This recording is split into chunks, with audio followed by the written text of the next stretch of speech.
বাচ্চা সাদ্দাদের নাম আমরা সারা জীবন শুনেছি। এই লোকটা বেহেশত বানিয়েছিল। এই পৃথিবীর ময়দানে 22,000 শ্রমিক কাজে লাগিয়ে 20 বছর একাধারে জান্নাত বানিয়েছে। কি পরিশ্রম ছিল বলেন তো। তার নিজের আয়ত্তে যত সোনা রূপা পাওয়া যায় সব ওখানে কাজে লাগিয়েছে। যারটা যেখানে পাওয়া যায় এমনিতেই দিয়ে দিলে ভালো, না হলে জোর করেও নিয়েছে, জুলুম অত্যাচার নির্যাতন করে। এতটুকু শেষ না, যেদিন জান্নাত উদ্বোধন হবে ওই দিন তিনি ওখানে যাবার পরে দেখে একটা ফকির বসে আছে।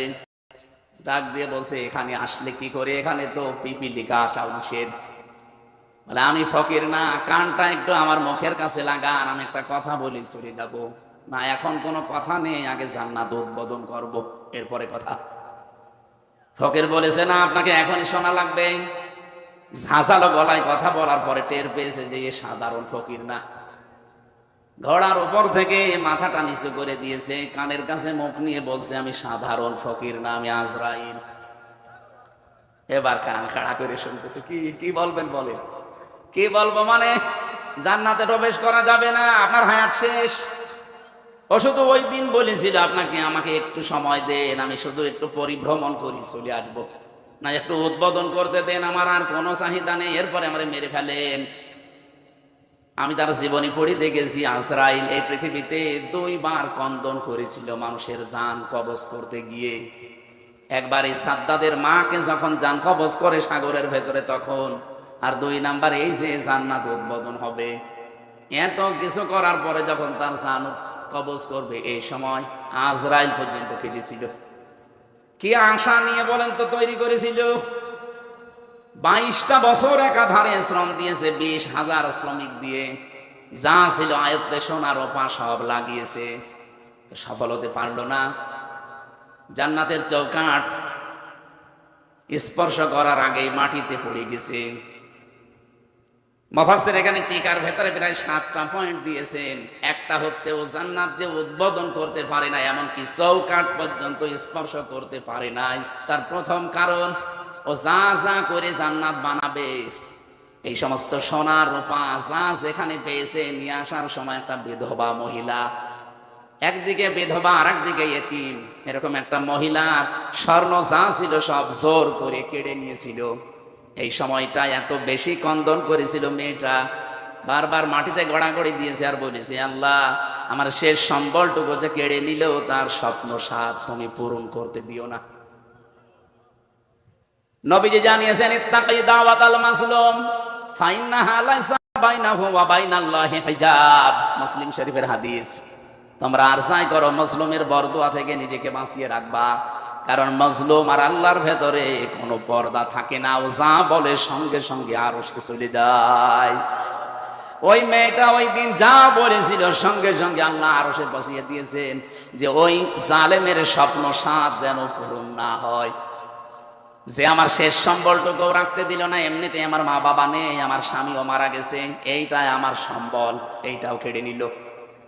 আমি 7টা বলার জন্য না, একটা বললাম, আপনি মিলান। ওর এত বড় স্বপ্নে এত বড় আকাঙ্ক্ষার জিনিস শুধু একটা বিধবা, একটা অসহায় এতিম মেয়ের বরদোয়া লেগেছিল, চোখের পানি লেগেছিল, এই জন্য আল্লাহ তাকে ওটা স্পর্শ পর্যন্ত করতে দেয়নি, উদ্বোধন তো দূরের কথা। 15.5 বছরে যারা জুলুম করেছেন, আপনি নিজের দিকে তাকিয়ে বলেন, আপনার এই চেয়ারের সাথে কত কিছু লেগেছিল। কত মাহারা সন্তানের আর্তনাদ, কত স্বামী হারা সন্তানের বোনের আর্তনাদ লেগেছিল, কত এতিম মাসুম বাচ্চাদের আর্তনাদ, কান্না, দীর্ঘশ্বাস, এগুলো লেগেছিল না? বলেন বলেন।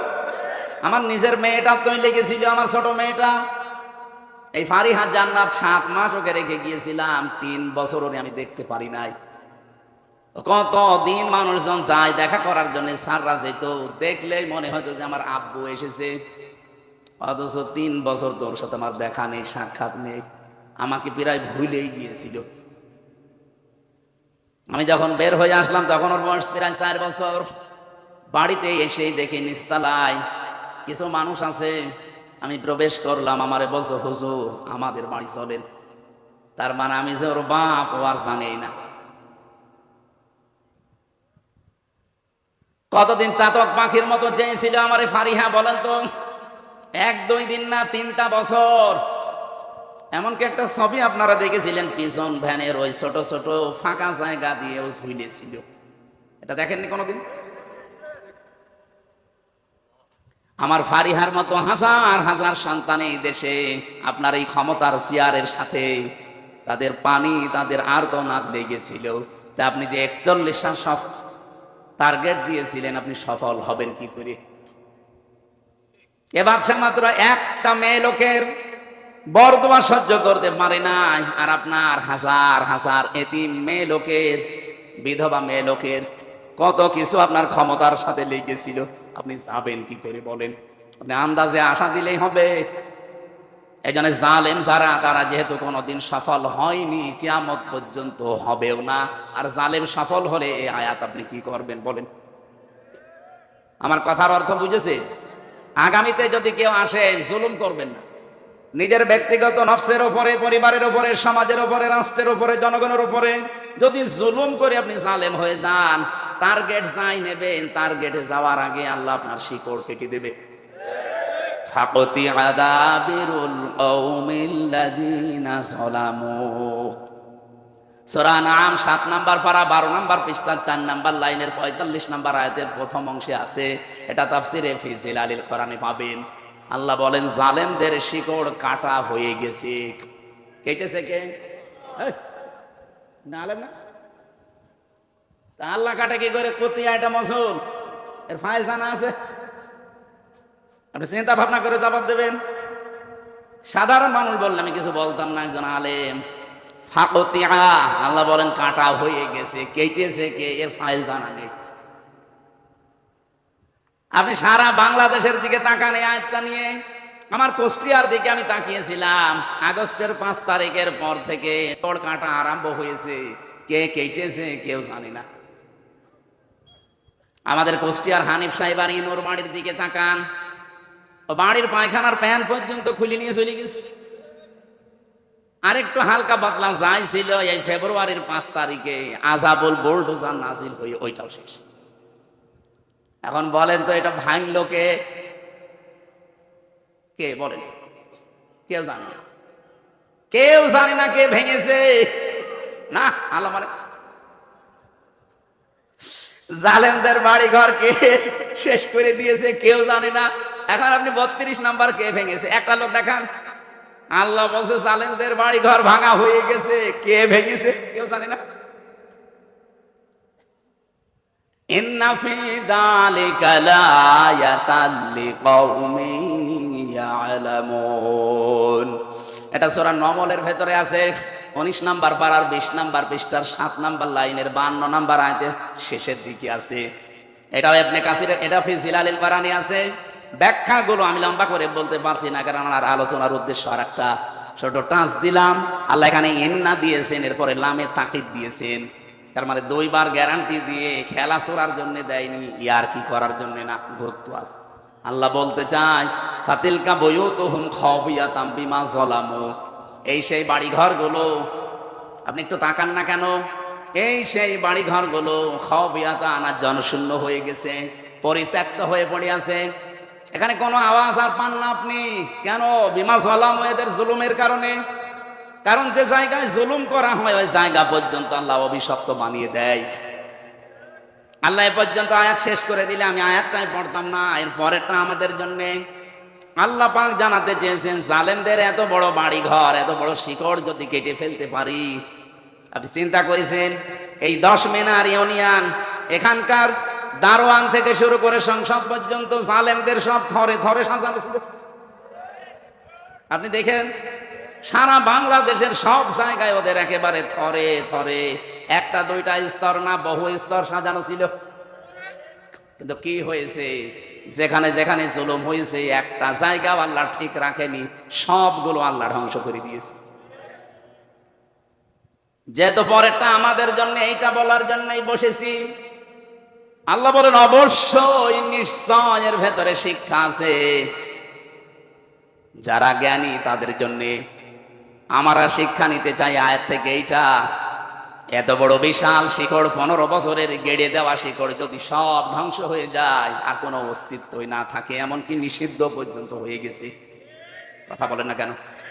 আগামীতে যারা আসবেন চিন্তা ভাবনা করে চেয়ার চালাবেন। আপনিও যদি জালেম হয়ে যান, আল্লাহর কসম 5 বছর পরে আপনার বাড়িও শ্মশান হয়ে যাবে। এটা যে রেকর্ড হচ্ছে এই কারণে একটু জোর দিয়ে বললাম।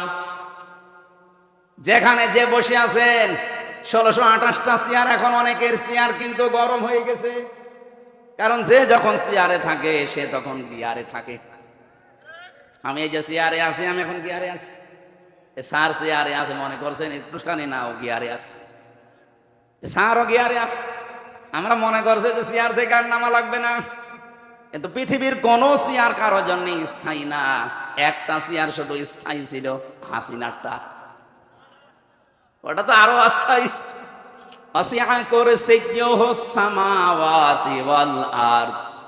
আল্লাহ পাক বলেন আসমান জমিন পরিব্যাপ্ত একটা চেয়ার আছে, ও চেয়ার কার? ওই চেয়ারের কোনো পরিবর্তন নেই। তাছাড়া দুনিয়ার কোনো চেয়ার স্থায়ী না। এই জন্য শিক্ষা নেওয়া লাগবে, চেয়ারে বসলে যেন কেউ লাফ না দেয়। অনেকে চেয়ার পেয়ে এখন কিন্তু সুর পাল্টিয়ে ফেলেছে, এক কথা বলছে না কেন? এই জন্য চেয়ারে থাকলে গিয়ারে থাকা যাবে না। চেয়ার মানে যে চেয়ারের কোনো ভ্যালু আছে। তারপরও তো আমরা যারা বসলাম, এই যে রুহুল আমিন সাহেব ছিলেন বসা, ওনার কানে কানে চেয়ার বলেছিল রুহুল আমিন বেশিক্ষণ না, মাত্র ঘন্টা খানিক। আমারেও বলে দিয়েছে মাত্র 1-1.5 ঘন্টা, এরপরে তাহাজ্জুদের নামাজ শুরু হবে।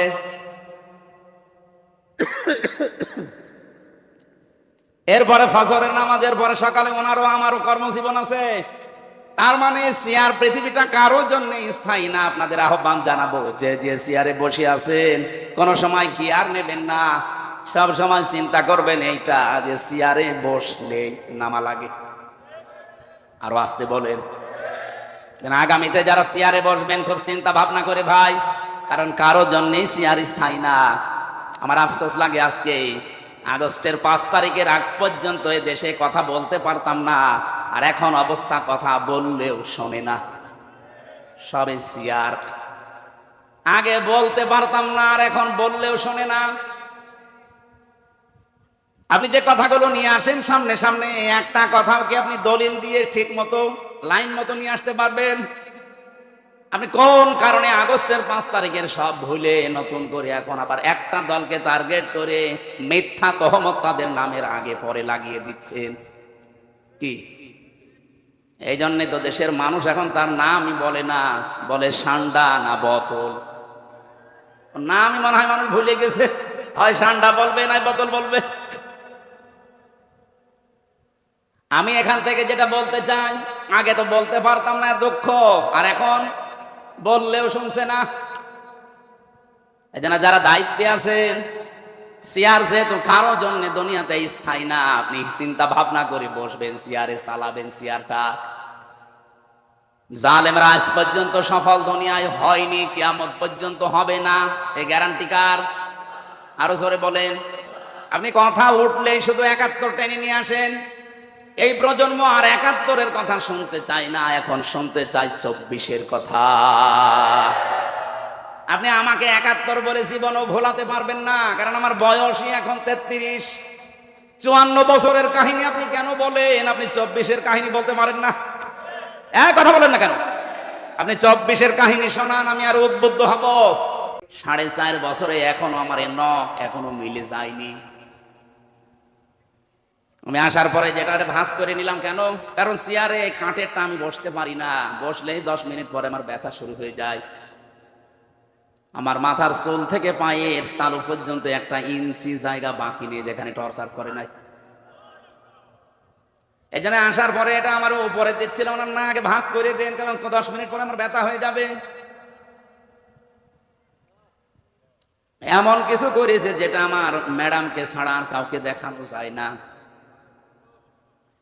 ওই ভাইকে জিজ্ঞাসা করলাম যে কি করেছিল আপনার, বলেন চেয়ারের সাথে আমারে আটকিয়ে দিয়েছে, হাতের সাথে ক্লিপ দিয়ে, পায়ের সাথে ক্লিপ দিয়ে, গলার সাথে একটা বেল্ট লাগিয়ে দেয়, আর মুখ তো আপনার কালো কাপড় দিয়ে ঢাকা। আপনি তো জানেন ওরা কোথায় আছেন। ওই মেশিন নিয়ে এসে শুধু হাতের সাথে পায়ের সাথে লাগিয়ে দেয়, এমন ভাবে সেট করা আছে একটা সুইচ টিপ দিলে একবারে নখগুলো উঠে চলে আসে। শুধু নখ উঠে চলে আসে, ছেড়ে দেয় না। যখন ফিনকি দিয়ে রক্ত বের হয় ওর উপরে লবণ ছিটিয়ে দেয়। এখানে যারা প্রশাসনের আছে, এই পুলিশ ভাইরা যদি কেউ এরকম দায়িত্ব পালন করে থাকে ওরাও বলতে পারবে। এই কঠিন পরিস্থিতিগুলো আপনারা তৈরি করেছিলেন। এই 1628 জন মানুষকে আমার মনে হয় একটাকেও মাফ করা ঠিক না। আমি নিজেরটা বলছি ভাই, ইন্নাহু লা ইফলিহুজ জালিমুন, কোন জালেম সফল হচ্ছে না, হবেও। এই জন্য আগামীতে যারা চেয়ারে বলবেন জালেম হয়ে যাবেন না, আপনার ভালোর জন্য বলছি, আপনি জীবনেও টার্গেটে যেতে পারবেন না। অনেকে অনেকের হাওয়া খেয়ে এখন আবার জুলুম করার জন্য বিভিন্ন রকমের কথাবার্তা বলছে। এদের কথা শুনেই বোঝা যাচ্ছে যে ও চেয়ার পেলেই জুলুম করবে। এক কথা বলুন, কেউ কেউ বলেছে আগে তো কোরআনের অনুষ্ঠান করতে হলে অনুমতি নেওয়া লাগতো, আমরা যদি যেতে পারি অনুমতি দেব না। আপনি এ কথা আগেই বলে ফেললেন, অন্তত ক্ষমতা যাওয়ার পরে বলতে পারতেন না? দেশের মানুষ তো সব বুঝে ফেলেছে যে আপনি কি। এক কথা বলেন না কেন? এই জন্য যে 28 বার ষড়যন্ত্র সফল হয়নি, 350 বারও সফল হবে না। এই জন্য যে আশা বেঁধে রেখেছেন, অনেকে বুক বেঁধে রেখেছে আশা, এই আশায় করে বালি বাদ দেন। জীবনেও জালেমদের কোন উদ্দেশ্য আল্লাহ সফল করবে না, তাহলে কোরআন শরীফ সমস্যা হয়ে যাবে। এই জন্য যারা অবৈধ সুখ পেয়েছিলেন, একটা অশান্তি পাবেন কয়টা? বলেন বলেন। এই যে যারা পরকীয়া প্রেম করে সুখ পায় না, ও এই এলাকায় মনে হয় নেই আছে, মানে কি এদের লবণাক্ত এলাকা। যারা অবৈধ প্রেমে আছেন, পরকীয়া প্রেমে আছেন, আপনারা কিন্তু সুখ শান্তি পান, আমি জানি। আপনি এই সুখটা পান, শান্তি পান, এটা কি বৈধ সুখ? আরো জোরে বলেন। এই একটা অবৈধ সুখ যারা পাচ্ছেন, বলেন আপনার বরাতে কয়টা অশান্তি লেগে আছে? এই জন্য এই মুহূর্তে আপনাকে তওবা করা লাগবে। এরকম যারা লাইনে আছেন, এই মুহূর্তে ওই নাম্বারগুলো ডিলিট করে দিন। কারা কারা রাজি আছেন হাত তোলেন তো। হ্যাঁ মুরব্বী, কার সাথে লাইন আছে আপনি? আপনি হাত তুললে হবে না? এই না, আপনারা কোন দিকে আছেন বা? মুরব্বী মানুষ, আর এক পা কবরে এক পা উপরে, আর যদি লাইন করে না। আমরা অবৈধ সুখ পেতে চাই না, সুখ শান্তি যদি পাই বৈধ পন্থায় পাবো। কথা বলেন না কেন? এক কথা বলেন। এজন্য আগামীতে যারা যেতে চাচ্ছেন, অনেকে আবার অবৈধ সুখ ভোগ করার ধান্দায় আছেন, না আমরা হতে দেব না। নবীদের হাতে যেহেতু কোরআন শুনতে এসেছেন, বিশ্বনবী জানিয়েছিলেন ইকালু লিসাহিবিল কোরআন ইকরা ওয়ারতাকি ওয়ারাত্তিল কামা কুনতা তুরাত্তিলু ফিদ দুনিয়া ফাইন্না মানজিলাকা ইনদা আখিরি আয়াতিন তাকরাহু। কিয়ামতের দিন সাহেবে কোরআন যারা, তাদেরকে আল্লাহ পাক নিজেই বলবেন পড়ো আর উপরে উঠতে থাকো। কিভাবে পড়বা? শব্দের দিকে খেয়াল করে করে হাদিসটা পড়েন তো। ইকালু লিসাহিবিল কোরআন ইকরা ওয়ারতাকি ওয়ারাত্তিল, কত বড় কঠিন শব্দ।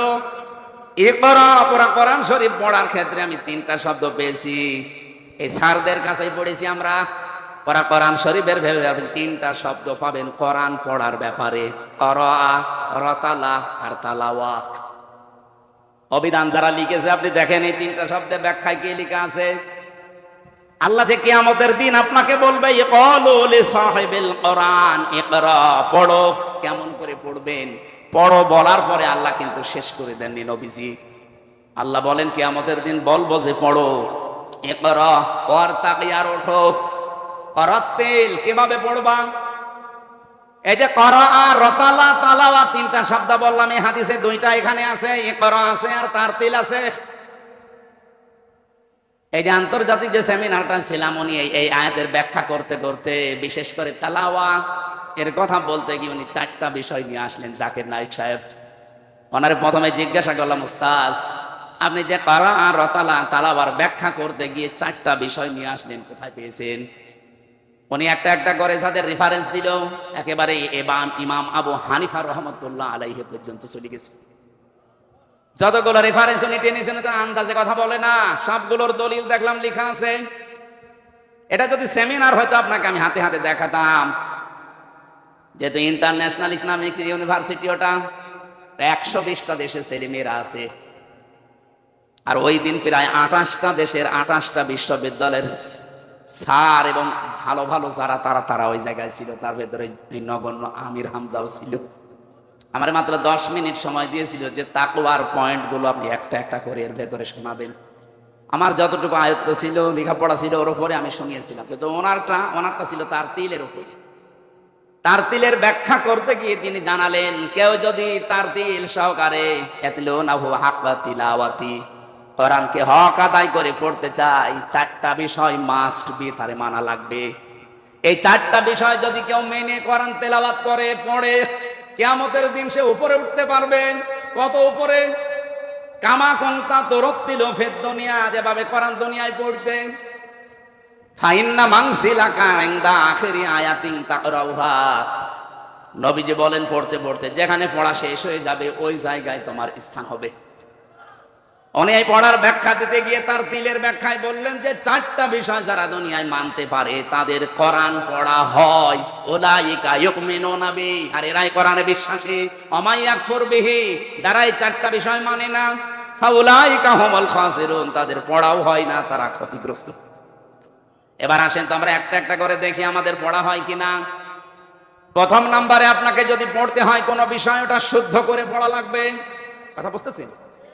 রাত্তিলিল কোরআনা তারতিলা, এই আয়াত দিয়ে তিনি দলিল দিলেন। তাহলে কোন বিষয় পড়তে হলে শুদ্ধ করে পড়ার নাম তারতিল। 2 নম্বরে শুধু পড়লেই হবে না, ওটা বুঝতে হবে। কি কথা বলছেন? ওয়ালাকাদ ইয়াসসারনাল কোরআনা লিযিকরি ফাহাল মিন মুদ্দাকির, আয়াত দিয়ে তিনি দলিল দিচ্ছিলেন। এখানে এই আয়াতটা 4 বার কোরআনে 1 সূরায় আছে। আর এই আয়াতগুলো বলার আগে আগে আল্লাহ এক একটা গোত্রের এক একটা নবীর কাহিনী তুলে ধরেছেন। আমার ওই উদ্দেশ্য না, আমার শুধু এই 4টা বলার উদ্দেশ্য। এই জন্য বলছি, কোন বিষয় যদি তেলাওয়াত করতে চান আপনাকে ওটা বুঝতে হবে। এই কথা বলেন না কেন? আমরা অনেকে এই লাইনে নেই, শুধু পড়তে আসি, সওয়াবের নিয়তে পড়েন, সওয়াব হবে। কিন্তু যে উদ্দেশ্যে আল্লাহ কোরআন নাযিল করেছিলেন যে কিয়ামতের দিন আপনি অরাত্তিল ওয়ারতাকি এগুলো পাবেন না। আপনাকে তো কোরআন পড়লেই বসে থাকা লাগবে না, এ করার পরেই ওয়ারতাকি দিয়েছেন, কোরআন পড়বেন আর উপরে উঠবেন। কিভাবে কোরআন পড়লে উপরে ওঠা যায়? অরাত্তিল, তেলাওয়াত করো, এই 4টা বিষয় নিয়ে শুদ্ধ করে পড়বা, বুঝবা। আমাদের এখনো পর্যন্ত আমাদের এই যে অন্তরে তালা লাগানো খুলতে চায় না, এত কিছু বলার পরে, লজ্জা দেওয়ার পরেও খুলতে চাই না। আমি বিশ্ববিদ্যালয়ে যখন ফার্স্ট ইয়ারে ছিলাম 9-10 সালে, ওই সময় আমি একটা ছাত্র পড়াতাম, খুব বেশি হলো 6-7 বছর বয়স হবে তার। একটা কবিতা সামনে এসেছে, ওরে বললাম, বলো আমাদের ছোট নদী চলে বাঁকে বাঁকে। আমারে বলছে, স্যার দাঁড়ান। কি?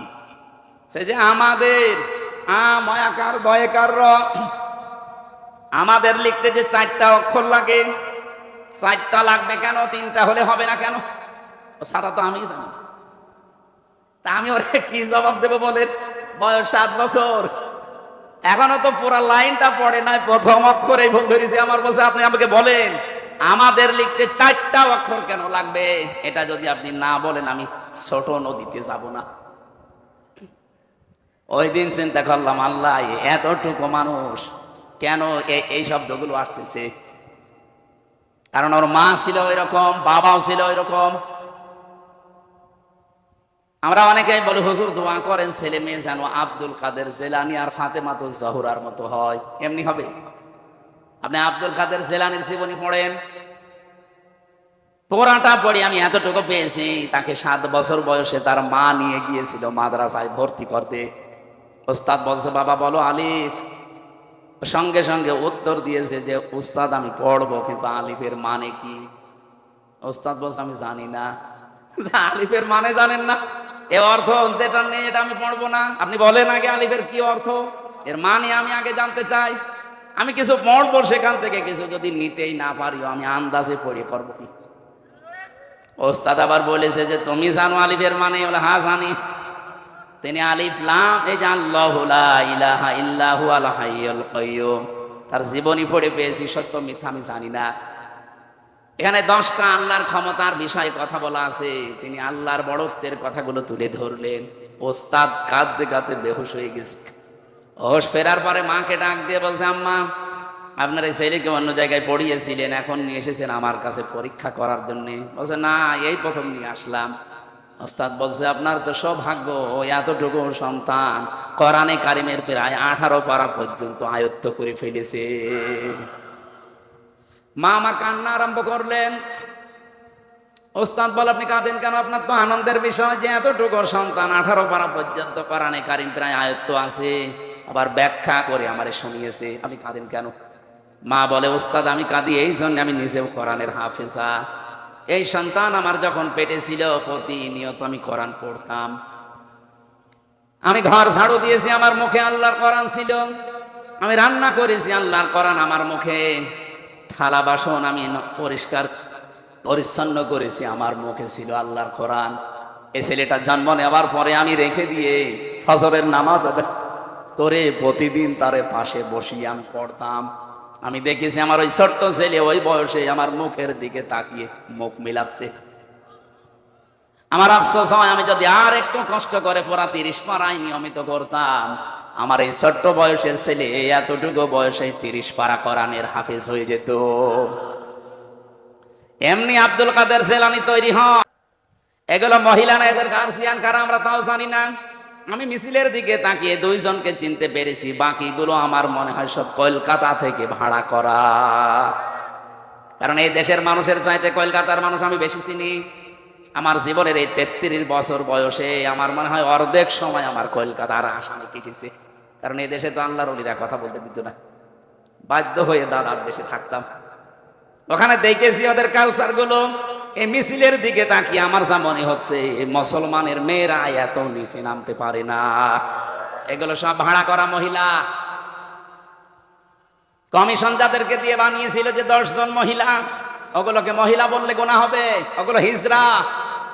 কারণ আমি 318 পৃষ্ঠা পুরাটা পড়ে দেখেছি, যা রিপোর্ট দিয়েছিল ওখানে কোরআনে কারিমের 10টা আয়াতের বিরুদ্ধে ডাইরেক্ট লেখা আছে। তার ভেতরে 3 নাম্বার পয়েন্টে ছিল যে দেহ আমার, সিদ্ধান্ত আমার। এটা কোরআনে কারিমের প্রায় 10টা আয়াতের বিরুদ্ধে। আলালাহুল খালকু ওয়াল আমরু, আল্লাহ বলেন আমি বানিয়েছি, সিদ্ধান্ত চলবে কার? আর ওরা বলছে দেহ আমার, সিদ্ধান্ত আমার। দেহ আপনার হয় কি করে? এই দেহটা আপনার হয় কি করে? আপনার মা বাবা শুধু বিছানায় ছিল, এতটুকুই শেষ। বাকি যা করার এই দেহ এ পর্যন্ত বানানো কে? বলেন বলেন। আমি যে আয়াতগুলো পড়েছিলাম এখানে আল্লাহ কিছু নিয়ামতের স্মরণ করিয়েছেন। আলাম নাজআল লাহু আইনাইনি ওয়া লিসানাও ওয়া শাফাতাইন। আমি কি তোমাকে 2টা চোখ দেইনি, জবান দেইনি, ঠোঁট দেইনি?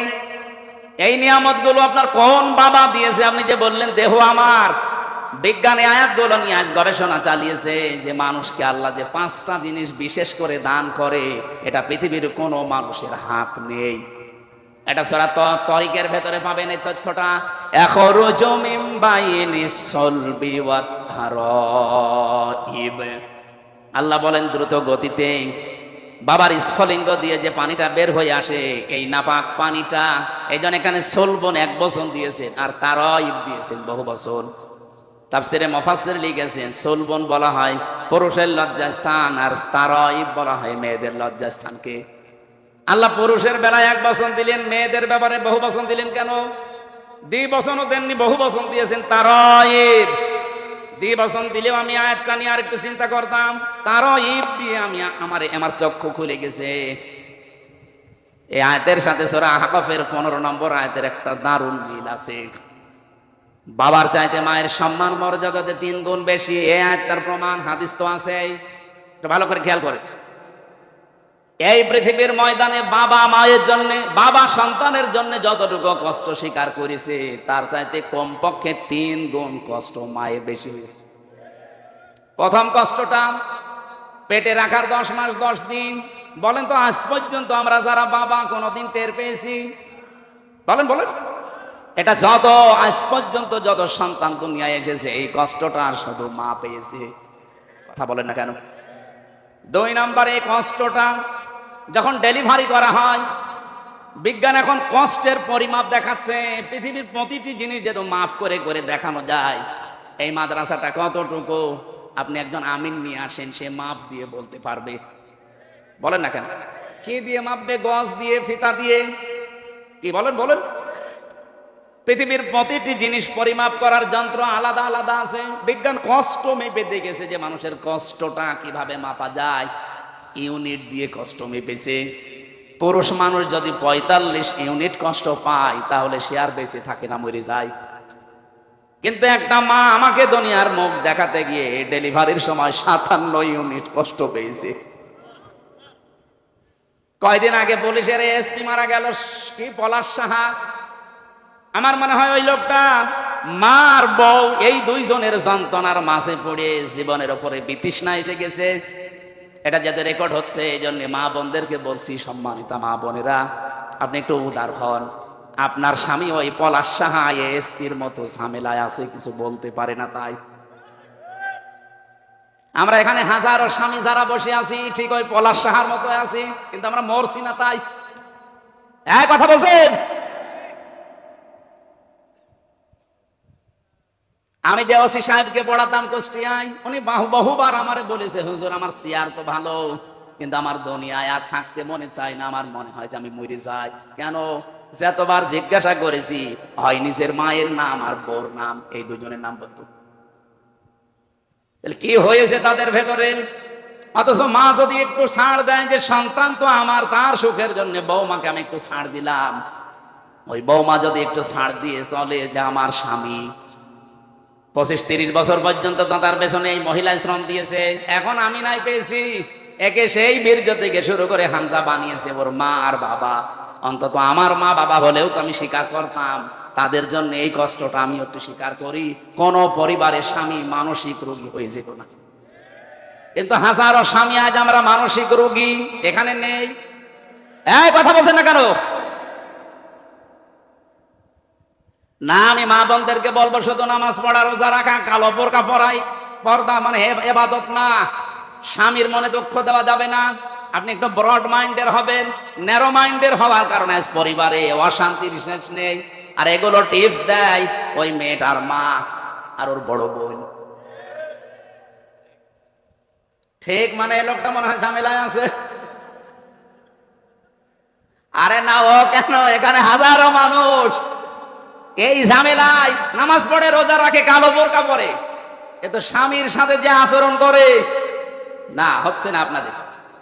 এখানে যারা স্বামী আছেন, আল্লাহর দিকে তাকিয়ে মিথ্যা কথা বলবেন না। আল্লাহর দিকে তাকিয়ে বলবেন যে জীবনে কোনোদিন আমার বউ আমাকে একদিনের জন্য কষ্ট দেয়নি, দুঃখ দেয়নি। হাত তোলেন তো। একজন আপনি কি বউ পেয়েছেন না ফেরেশতা? আপনি আমাকে মাহফিলের পরে বাড়ি নিয়ে যাবেন, আমি দেখবো আপনি কি পেয়েছেন। না, আমি হাসির খোরাকি দেয়নি। এই যে প্রধান বক্তা হাত তুলতে পারিনি, আমিও পারলাম না, মিথ্যা কথা বলবো কেন, স্যারও পারিনি। পুলিশ মনে করলাম পুলিশ একটা হাত তুলবে, পুলিশ আরো যন্ত্রণা আছে, একটা পুলিশও হাত তুলবে না। না, সম্মানিত মা বোনেরা, আওয়াজ কানে যাচ্ছে, শুধু নামাজ পড়া, রোজা রাখা, কালো বোরকা পরা হবে না। খাদিজাতুল কুবরার সাথে জান্নাতে যেতে হলে জীবনে কোনোদিন স্বামীর মনে অন্তত জায়েজ কোনো কারণে দুঃখ দেওয়া যাবে না। এরকম বউ আমরা চাই না। কারা চান হাত তোলেন তো। এখন যদি ওরা বলে হুজুর ওয়াজটা উল্টিয়ে করেন, জীবনে কোনোদিন বউর মনে দুঃখ দেয়নি এরকম স্বামী আমি চাই, আছে না? নেই। প্রতিদিন 10টা করে দুঃখ দিচ্ছে। মেয়েদের এই কষ্টের কারণে, এই যে 57 ইউনিট কষ্ট সহ্য করা লাগে, এই কারণে নবীজি তাদের দ্বিতীয় ধাপের মর্যাদা বাড়িয়েছে। 3 নাম্বারটা, 3 নাম্বার কোনটা? দুধ খাওয়ানো। এই যে দুধ খাওয়ানো, এই বিষয়টা কিন্তু মায়ের না। দুধ খাওয়ানোর দায়িত্ব কার? বাবা। বাবার কি জিনিসপত্র আছে? খাওয়াবেন কি দিয়ে? কোরআনে কারিমে সূরা বাকারা 2 নাম্বার পারা 17 নাম্বার পৃষ্ঠা, প্রথম নাম্বার লাইনের 233 নাম্বার আয়াতের মাঝের অংশে এটা আছে, ওয়াল ওয়ালিদাতু ইরদি'না আওলাদাহুন্না হাওলাইনি কামিলাইনি লিমান আরাদা আইয়ুতিম্মার রাদা। এই শব্দটা কিন্তু মুযাক্কার, লিমান আরাদা আইয়ুতিম্মার রাদা। এই শব্দটা মুয়ান্নাস আল্লাহ দেয়নি, মুযাক্কার দিয়েছেন। 2 বছর কমপক্ষে দুধ খাওয়ানোর দায়িত্ব বাবার, পালন করছে কে? বলেন বলেন। আমার মনে হয় ওয়াজ আমার এখানে করা ঠিক হচ্ছে না, কারণ রেকর্ড তো ম্যাডাম যদি শুনে বলে তোমার মেয়ের বয়স এই ছোটটা এখন 8 মাস, এ দায়িত্ব যেহেতু আমার না, এই মেয়ের দুধ খাওয়াতে আমার 5 লাখ টাকা দেওয়া লাগবে। ঠক্কো এই ওয়াজ আমি আর জীবনে করবো না। অন্তত আর 2 বছর পরে করবো। ওয়াজ তো সহি, কিন্তু সমস্যা তো হয়ে যাবে আমার বিরুদ্ধে ওয়াজ ফেলে যাচ্ছে না। না, সম্মানিত মা বোনেরা, এই কাজ যে আপনারা করেন, 1 ফোঁটা দুধ সন্তানের মুখে দেওয়ার পরে নবীজি বলেন একটা মরা মানুষ চিন্তা করে দিলে যে সওয়াব হয়, ওই সওয়াব মাকে আল্লাহ দান করে। আমাদের তো জিনিসপত্রও নেই এই সওয়াবের আশা নেই, অন্তত আপনাদেরকে আল্লাহ দিয়েছেন। এই যে 3টা কষ্ট, এই জন্য তারও আয়ুটা বহু বছর আর সোলবনটা 1 বছর। আল্লাহ পাক জানাতে চেয়েছেন এত কষ্টের পরে কষ্ট সহ্য করে দুনিয়ায় তোকে নিয়ে এসেছি। লাকাদ খালাকনাল ইনসানা ফি কাবাদ, অবশ্যই আমি মানুষকে ক্লান্তি কষ্টের পরে বের করেছি। বিজ্ঞান এখন দেখাচ্ছে এই পানিটা যখন দ্রুত গতিতে যায় 40 দিন 43 পরে মায়ের পেটের ভেতরে কমপক্ষে 4টা জিনিস আল্লাহ বানায়, চুল, রগ, হাড় আর পর্দা। মায়ের ভেতরে ওখানে যে কারারিন মাকিন আছে, ওই জায়গায় যে নাপাক পানিটা আছে, ওটা দিয়ে আরো 4টা জিনিস বানায়, রক্ত, গোশত, চর্বি আর চামড়া। 8টা জিনিস যখন এক হয়, আল্লাহ বলেন আমার রব নামের কারণে আমার বান্দা বান্দিকে আমি 5টা জিনিস ভিক্ষা দেই।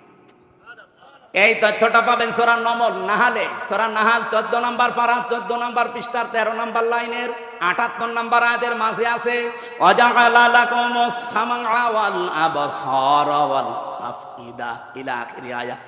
এখানে আল্লাহ শ্রবণ শক্তি, দর্শন শক্তি, বাক শক্তি, আকেল শক্তি আর ঘ্রাণ শক্তি, এই 8 আর 5 13টা জিনিস যখন এক হয় তখন আকৃতি তৈরি হয়। আল্লাহ পাকের ফেরেশতা জিজ্ঞাসা করে এর কেমন ভাবে বানাবো, এর কি ছেলের রূপ দেব না মেয়ের রূপ দেব? এই সিদ্ধান্ত আপনার বাবা দেয়, আপনার মা দেয়। ওয়াল্লাযী ইউসাউবিরুকুম ফিল আরহামি কাইফা ইয়াশা, তিনি সে আল্লাহ যিনি মায়ের রেহেমের ভেতরে আকৃতি তার মন মতো তৈরি করেন। 8 5 13টা জিনিস যখন এক হয়ে যায়, কেউ 7 মাসে, কমপক্ষে 6 মাস হওয়াই লাগবে। 6 মাসের আগে দুনিয়ায় আসতে পারবে না কোনো মানুষ। 6 মাসের আগে যদি কোনো সন্তান দুনিয়ায় আসে, আপনি বুঝতে পারবেন ওটা নাশাইয়া, এমন ভাবে আস্তে করে বের করে নিয়ে আসলাম যখন তুমি কিছুই জানতে না। সুতরাং আপনি কেন বলেন যে দেহ আমার, সিদ্ধান্ত আমার? এদেশের মুসলমানেরা এই রিপোর্ট, এই যে সংস্কারের যে রিপোর্ট দিয়েছে, এই রিপোর্ট মানা দূরের কথা, কমিশনই মানে না। এই কথা বলে না কেন? কারণ এগুলো কোরআনের সাথে আমি মিশে মিলিয়েছি। আমার এই ছোট্ট মাথায় 10টা কোরআনের আয়াতের বিরুদ্ধে চলে গেছে, আর হাদিসের বিরুদ্ধে তো হাজারও গেছে। ওদের আজকের মিছিল দেখে আমার মনে হচ্ছে মানুষগুলো এই দেশের না, সব ওদেরকে ভাড়া করে নিয়ে এসেছে এই দেশের মানুষ আগামীতে যারও সন্তান জন্ম দেওয়ার জন্য, যাদের পেটে কোনো কাপড় নেই, মাথায় টেপ দিয়া তিলক দেওয়া। কোন মুসলমানের মেয়েতে এগুলো পড়তে পারে না, অবশ্যই আপনারা ভাড়া করে নিয়ে এসে এগুলো মুসলমানের হিসাবে চালাতে চাচ্ছেন। এই দেশের সচেতন মানুষ আমার মনে হয় জীবনও আপনাদের এই আহ্বান মানবে। আরো জোরে বলেন, মানবে? ষড়যন্ত্র যেহেতু চলছে সব জায়গায়, আপনি খেয়াল করে দেখবেন 1টা 2টা না, এরকম হাজারো রাস্তা ওরা খুলে বসে আছে। যেইটাই আসবে এদেশের মুসলমানদের উচিত হবে ওই রাস্তায় বন্ধ করে দেওয়া। বলেন বলুন, আগামী প্রজন্ম যদি জারজ হিসাবে রেখে যেতে চান, সাপোর্ট দেন। আপনি না আর 20 বছর পরে মরে যাবেন, কিন্তু আপনার প্রজন্ম কি আসছে আপনি টের পাচ্ছেন? সমান অধিকারের নাম নিয়ে আজ যারও সন্তান উপহার দেওয়ার চেষ্টায় আছে। বলেন নাউজুবিল্লাহ।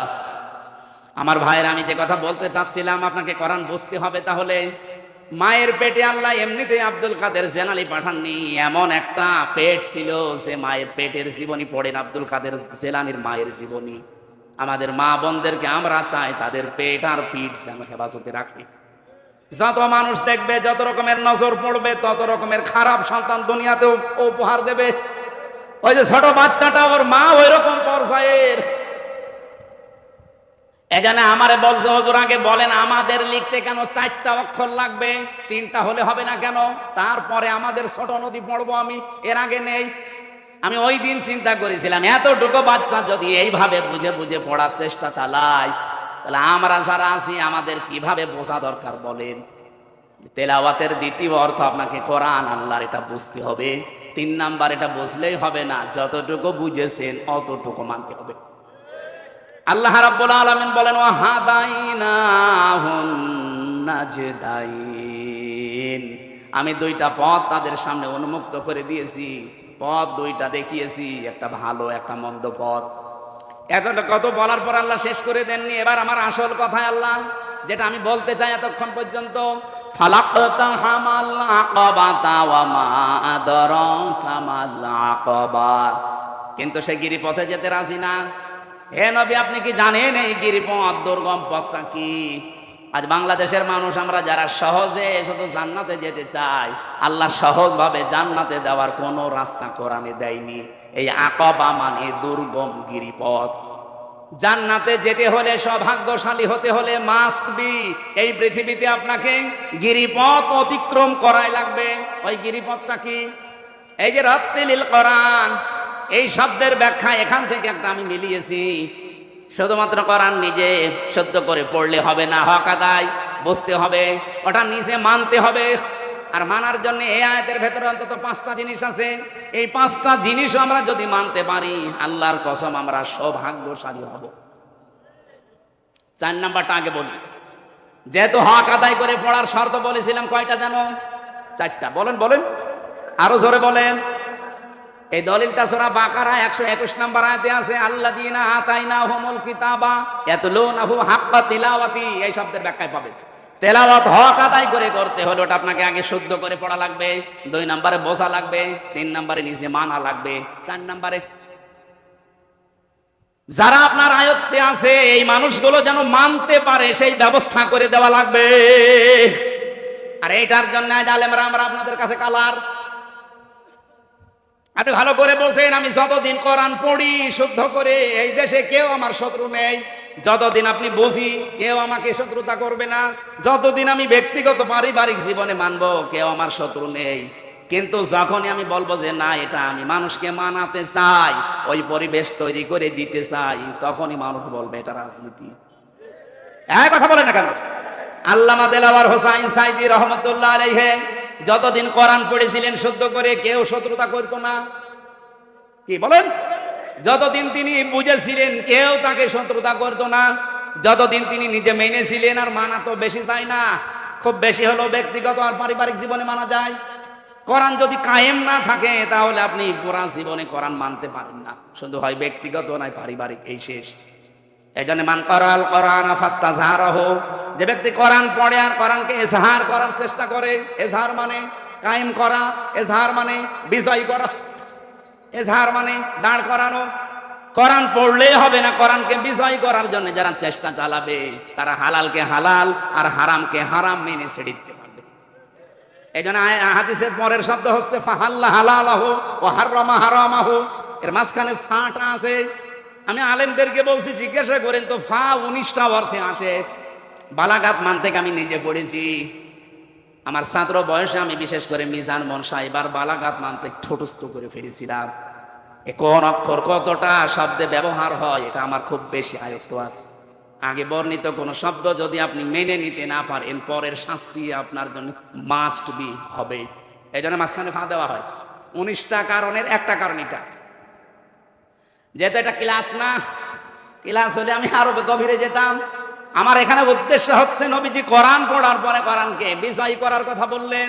কারণ কোরআন বিজয়ী না থাকলে হালালকে হালাল জেনে মানা যায় না, হারামকে হারাম জেনেও ছেড়ে দেওয়া যায় না, এমন জায়গা নেই। বিশেষ করে মাদ্রাসার প্রিন্সিপাল যিনি আছেন, ভাইস প্রিন্সিপাল, তারা তো আরো ঝামেলায় আছে। স্যার যে চেয়ারে বসে আছে, ওই চেয়ারেও ঝামেলা। হালালকে হালাল জানার পরও এমন একটা চেয়ার মানা যায় না, হারামকে হারাম জেনেও ছেড়ে দেওয়া যায় না।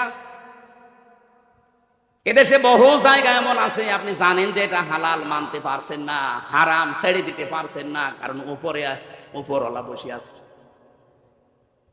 গত পরশুদিন আমি আসছিলাম সেই সাতক্ষীরা থেকে কুষ্টিয়া পর্যন্ত আসতে আমার কমপক্ষে 3 বার গাড়িটা পুলিশ আটক করে।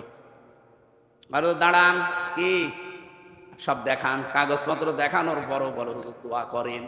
দোয়া তো করে আসলাম না, যে দোয়া নিয়ে এসেছেন ওই দোয়া অন্তত এক 500, 1000, 2000 টাকা তাদের 5-7 জন থাকে, চা খাওয়ার জন্য হলেও দেওয়া লাগে। এক অফিসার আমারে বলেই ফেলেছে, হুজুর শুধু বর দোয়া দেবেন না, কারণ এই দোয়া শুধু আমাদের জন্য না, এই দোয়া উপরওয়ালাকেও দেওয়া লাগে। এখন ওরা যদি মানে বলেছে না আমি কোনো ঝামেলায় যাব না, তারপরেও তো টিকে থাকতে পারবে না, কারণ এদের হাতে তো কিচ্ছু নেই, সব উপরওয়ালার হাতে।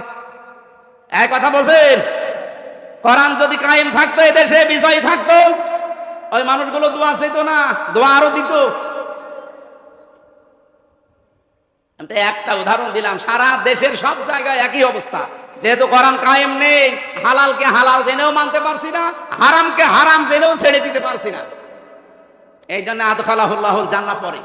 আদখালাহুল্লাহুল জান্নাহ দিলেন কেন? এটা তো মাঝির সিগা, মজারে দিতে পারতেন না, মাঝি দিলেন কেন? নবীজি বলেন সে যেন জান্নাতে চলে গেছে, অথচ আমি তো মরিনি, জান্নাতে যাবো কি করি? তার মানে কোরআন যদি বিজয় থাকে, এমন একটা পরিবেশ তৈরি হয়ে যাবে যেখানে বসবাস করলে আপনি মনে করবেন আমি মিনি জান্নাতে আছি। সুবহানাল্লাহ বলতে পারেন নাই?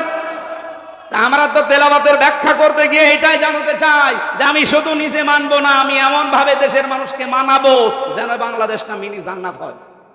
আর এইটার জন্য সাইদি সাহেব রাজাকার।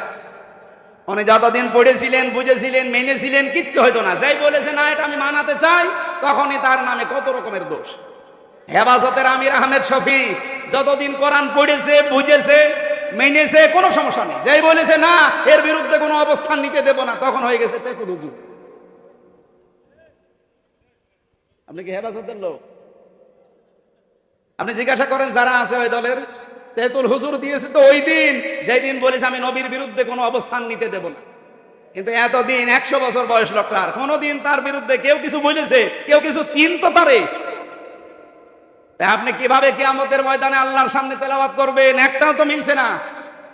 এটারে গিরিপথ পার হওয়া লাগবে, আকবা। আজকের আলোচনার বিষয় এইটা, নাকি বেশি হয়ে গেল? আমি 1 ঘন্টা 15 মিনিট নিয়েছিলাম, 1 ঘন্টা 20 মিনিট হয়ে গেছে। আর বাকিগুলো বলতে গেলে তো সময় লাগবে। ভিসার ভেতরে বসে থাকবেন? থাকে।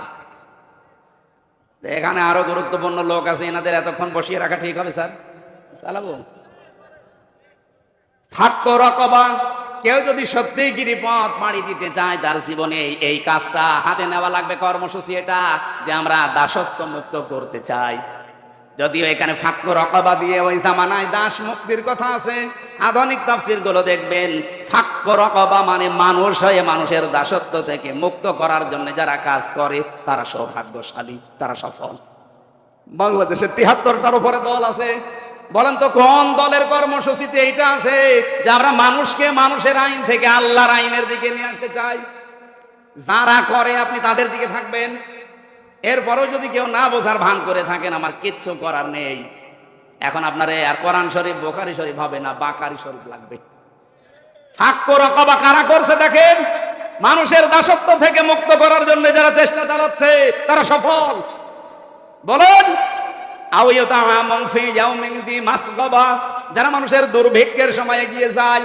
আগস্টের 5 তারিখের পরে কত রকমের দুর্ভিক্ষ দেশে দেখা দিল বলেন, বিশেষ করে ফেনীতে, এরপরে কুড়িগ্রামে। এই মানুষগুলোর পেছনে কারা দাঁড়িয়েছে? এই দুর্ভিক্ষের সময়, অভাবের সময় কারা তাদের সামনে দাঁড়িয়েছে? এই বাংলাদেশে সেই দলের কর্মসূচিতে এটা আসে, তারা সফল। ইয়াতীমানদা মাকরাবা 3 নম্বরে করিব থেকে এসেছে এটা।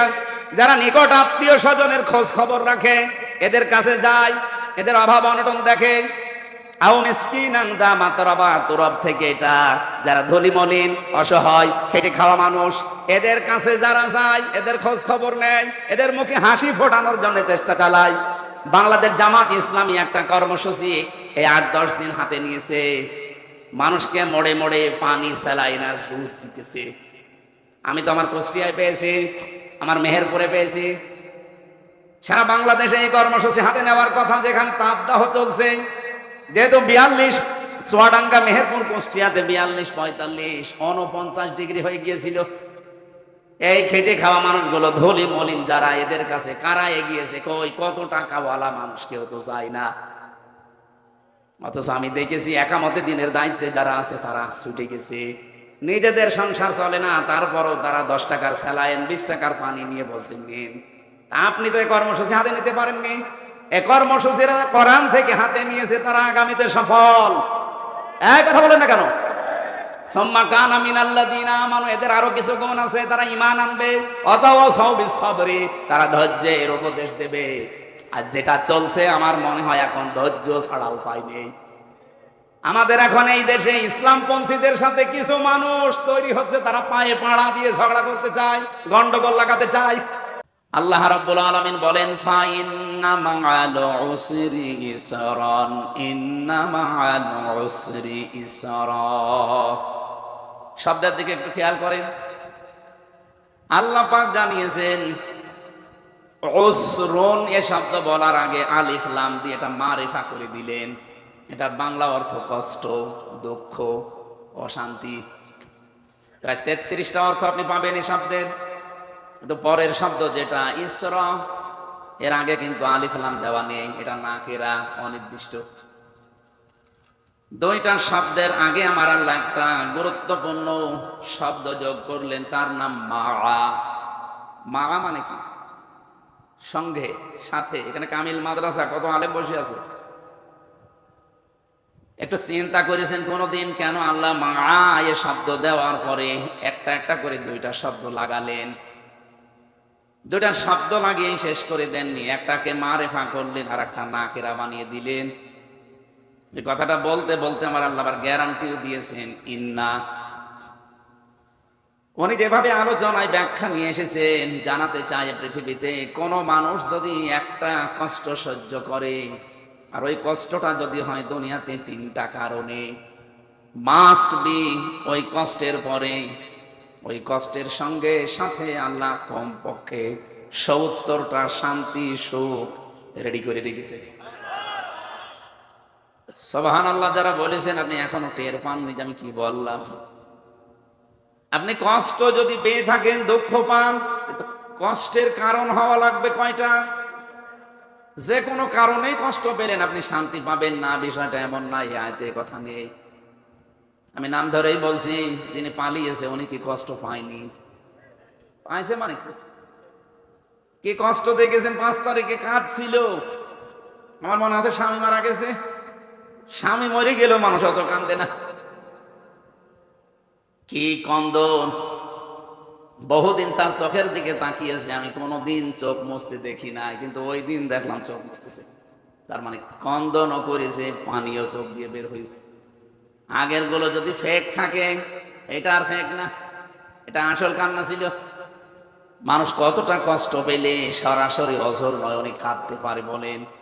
বলেন তো তার এই কষ্ট, আমি যে 3টা কথা বলবো ওর ভেতরে একটাও আপনি পাবেন না। আপনার দুনিয়াতে কষ্ট যদি হয় আল্লাহর জন্যে, 2 নম্বরে কষ্ট যদি হয় রাসূলুল্লাহর জন্যে, 3 নম্বরে কষ্ট যদি আপনি পান মানবতার জন্যে। উনি কন্ডিশন দিয়েছিলেন তাফসিরে ফি জিলালিল কোরআনের টিকার ভেতরে আছে এই কথাগুলো। যারা মুফাসসির আছে তাফসির পড়ে বসে আপনি বাড়িতে মিলিয়ে দেখবেন এই কথাগুলো লেখা আছে।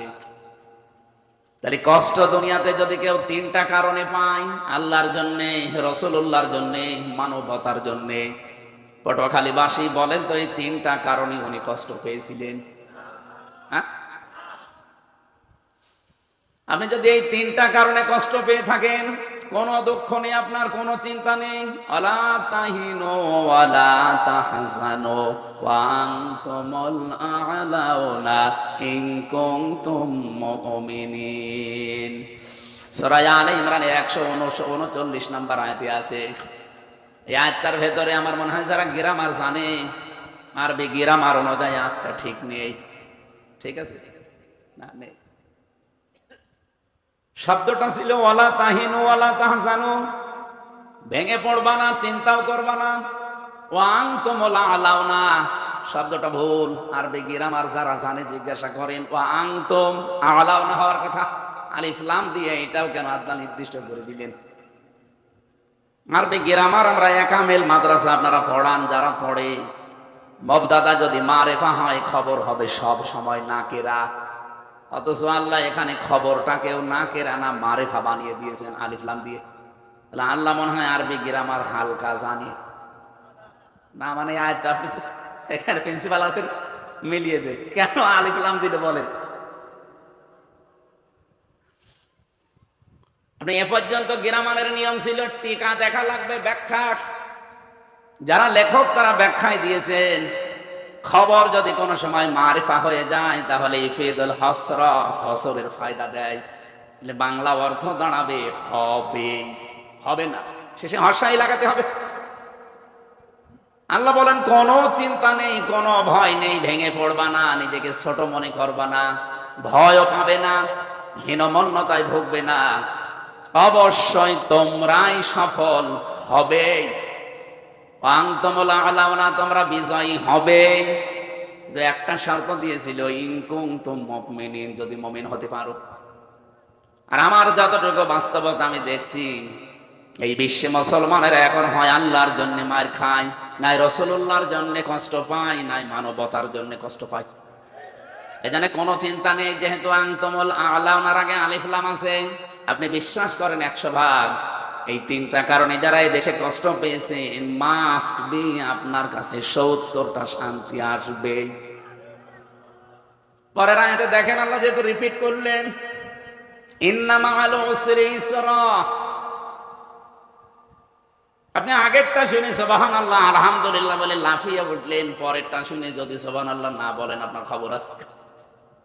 ওইটা যেমন শুনলেন যে একটা কষ্ট যদি কেউ তিনটা কারণে পায়, তার জন্য 70টা শান্তি, সুখ, কল্যাণ অপেক্ষা করছে। কোন মানুষ যদি দুনিয়াতে একটা সুখ উপভোগ করে, একটা শান্তি ভোগ করে, কিন্তু সুখটা যদি হয় অবৈধ সুখ, একটা অবৈধ সুখের কারণে কমপক্ষে 70টা অশান্তি, দুঃখ, অপমান, অপদস্থ, অকল্যাণ আপনার সাথে সাথে আল্লাহ সাথে সাথে রেডি করে রাখবে। আপনি আগেরটা শুনে বেশ ভালোই আনন্দ পেলেন যে হ্যাঁ হয়েছে, অসুবিধা নেই। পরেরটাই কি বলবেন? যারা অবৈধ সুখ একটা পেয়েছেন, কয়টা সুখ যদি হয় একটা অবৈধ সুখ, হ্যাঁ সুখ ভোগ করলে আপনি অশান্তি পাবেন, বিষয়টা এমন না।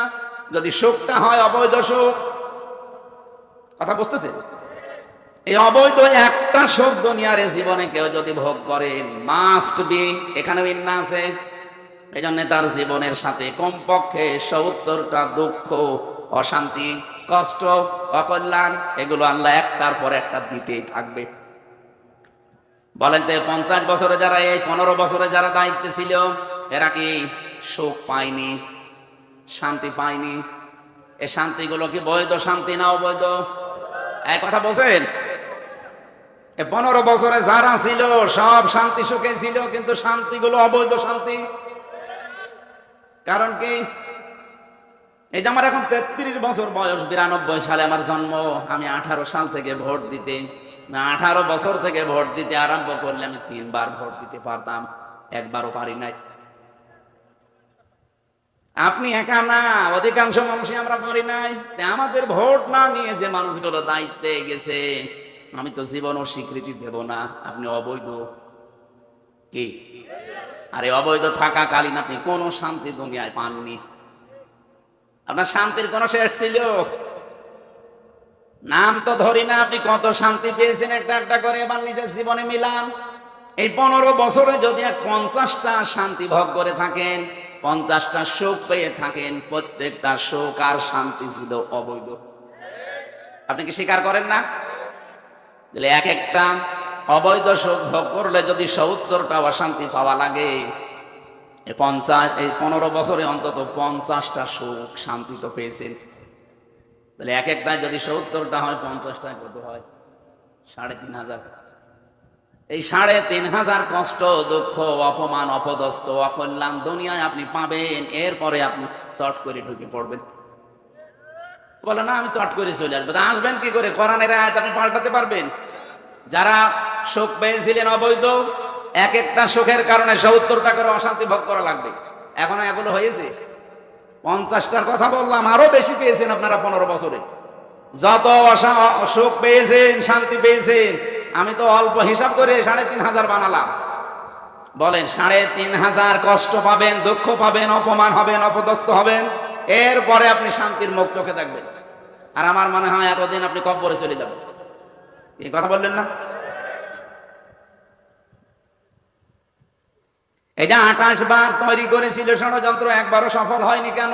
28 বার না, ৩,৫০০ বারো চেষ্টা করলে সফল হতে পারবে না জালেমরা। ইন্নাহু লা ইউফলিহু যালিম দেয়নি আল্লাহ, যালিমুন দিয়েছেন।